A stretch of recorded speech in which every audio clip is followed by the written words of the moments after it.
Hello, my dear students. Today, I welcome you all in the second lecture of our first chapter, Nutrition in Plants. On that day, we discussed more about photosynthesis. Let's recall that. On that day, we discussed photosynthesis is a process in which green plants prepare their food on their own using sunlight, chlorophyll, carbon dioxide, and water. On that day, we discussed that these four requirements, how they came to the plant, how they reach to the plant. We discussed carbon dioxide is obtained from the air or the atmosphere, water is obtained from the roots, water is obtained by the roots from the underground, right? Sunlight is obtained from the sun, and chlorophyll is a green colored pigment present in the leaves of the plant. Now, let's proceed. What is actual photosynthesis is? Photosynthesis is a process in which these reactants, which we have discussed, they react together and form some products. So, let us discuss a chemical reaction showing photosynthesis.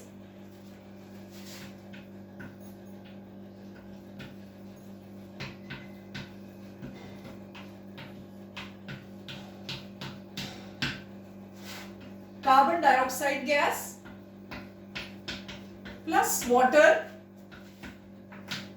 in the presence of sunlight and chlorophyll, it will give rise to carbohydrates and oxygen. So this is a chemical equation showing the reaction of photosynthesis. So in this chemical reaction, there is an arrow in between. The words or the formulas written behind the arrow, that means to the left of the arrow, they are known as reactants. They are the reactants.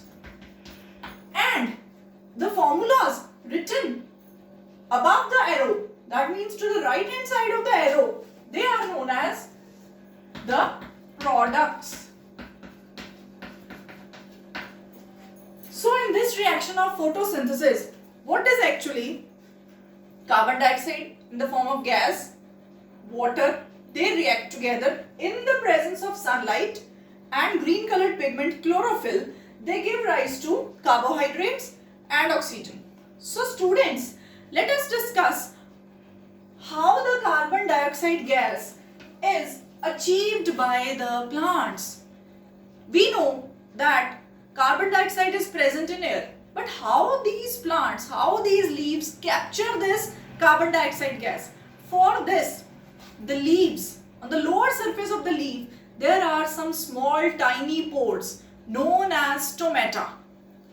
There are very small pores. If you try to see it with magnifying glass, you can observe there are very small tiny pores on the lower surface of the leaf. They have small pores and those pores are known as stomata. I'll write it on the board also.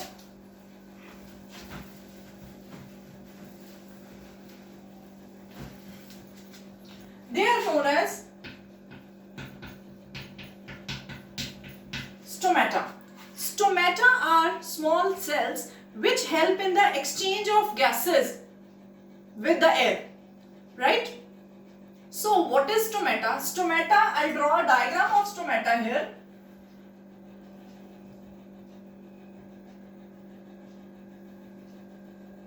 I'm making a rough diagram.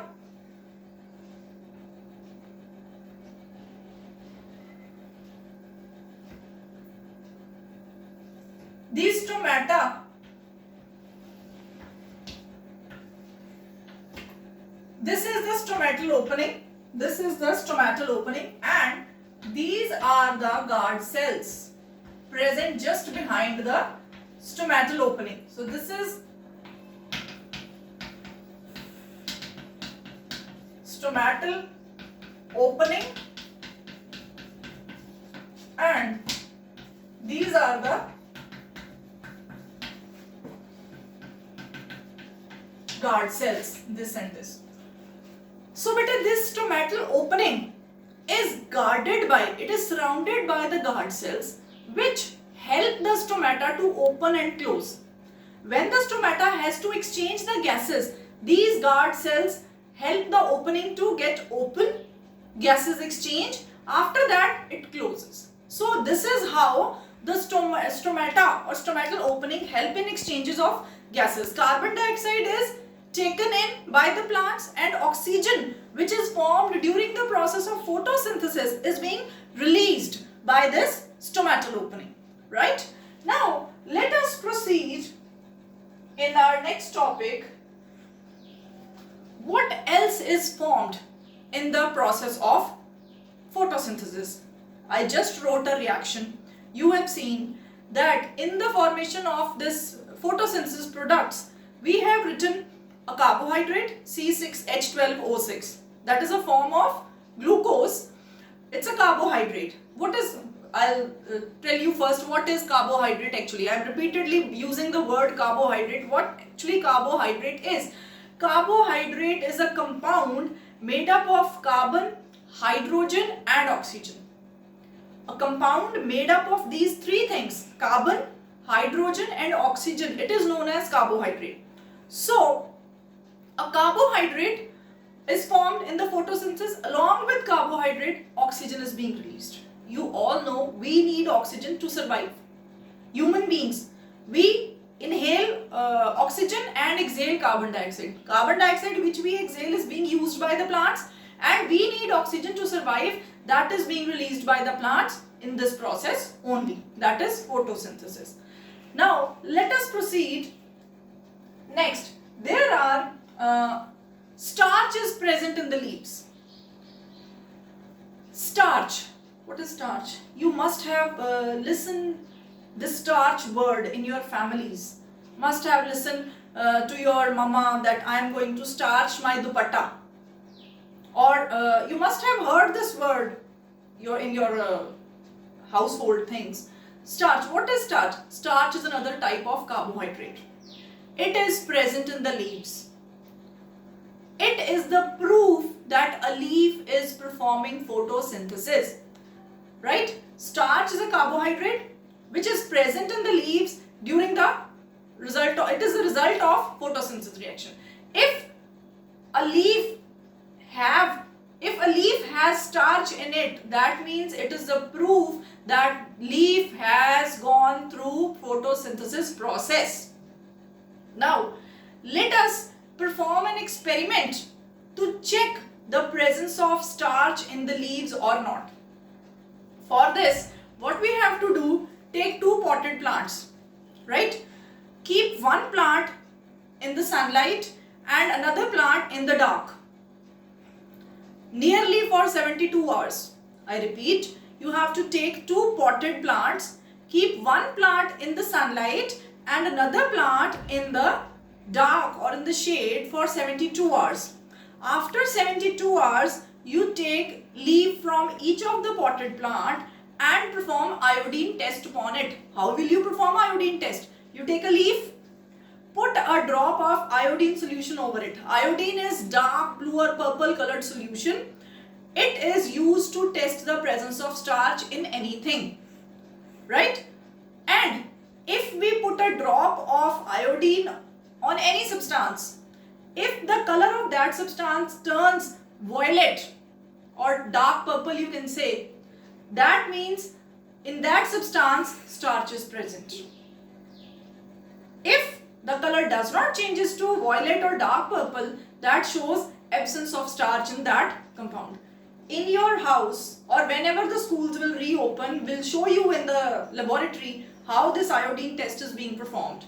You can test simple, take a small piece of potato and put a drop of iodine over it. It will show presence of starch in it, right? It will turn dark blue or dark violet or purple color on the addition of iodine. Now let us be back on our topic. We were testing the two leaves with the iodine. Both the leaves were added a drop of iodine over it. After few minutes, 2 or 3 minutes, we'll see the observations. what we will observe, the leaf which was kept in the sunlight shows positive result of iodine, and the leaf which was kept under the shade or kept in the dark does not show positive test for the iodine. The leaf present in the sunlight shows positive test. That means on the addition of a drop of iodine on the leaf, that leaf turns violet or purple color. But the leaf in the dark does not show this color change. Now, the leaf which shows positive test for iodine, that what is the result of that observation? What is the inference? What we conclude from this observation? We conclude that this leaf which is showing positive test for iodine has starch in it, and the leaf which was present in the dark do not has starch in it. Now, from where does the starch come from? Starch is the product of photosynthesis. The leaf which is having starch in it, it is a proof that this leaf has performed photosynthesis. It has captured water, carbon dioxide, sunlight and chlorophyll, undergone the reaction of photosynthesis and produced carbohydrates and oxygen. Right? The leaf which is showing positive result for iodine, it is the proof that this leaf has undergone photosynthesis and produced carbohydrate during this reaction. Is it clear? So now let us proceed with this topic. Next topic is synthesis of plant food other than this carbohydrates. Now we know that in the process of photosynthesis, carbohydrate is produced and oxygen is produced. But you are being instructed by your family members, eat pulses, they are rich in proteins. Have you ever thought in the plant only carbohydrate is prepared by the leaves? From where does this protein enter in the plant? You are being asked by your mama or your papa that eat fruits, eat vegetables, they are rich in vitamins and minerals. But we are thinking, we are discussing that during the photosynthesis only carbohydrates is prepared. From where does this vitamin and minerals come in the plant? Take an example. We see a leaf. It is having starch in it. It is having carbohydrates. We understand that photosynthesis is going on and carbohydrates are produced. Now, fruit of the same plant is having vitamins and minerals. From where does these vitamins, minerals, proteins come into the plant? For this, let us discuss a small topic. You all know that nitrogen is present in the air.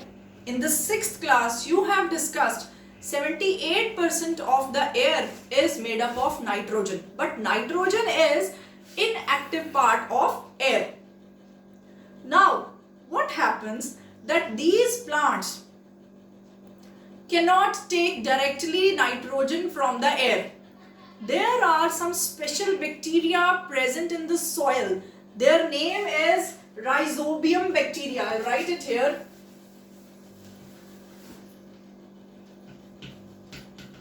Rhizobium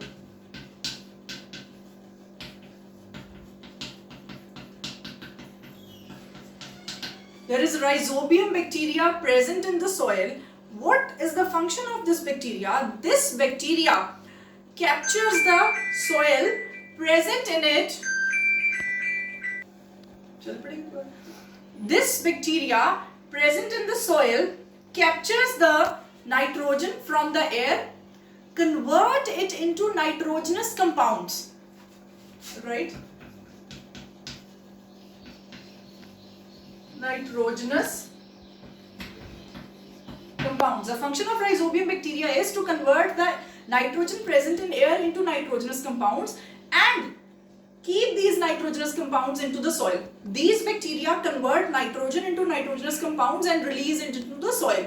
Now, we all know that roots absorb water and minerals from the soil.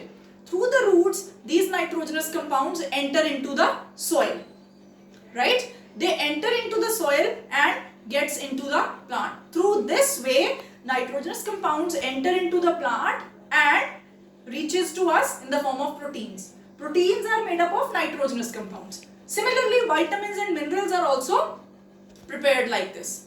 So students, I hope you are clear about this topic. This is all about this today's lecture.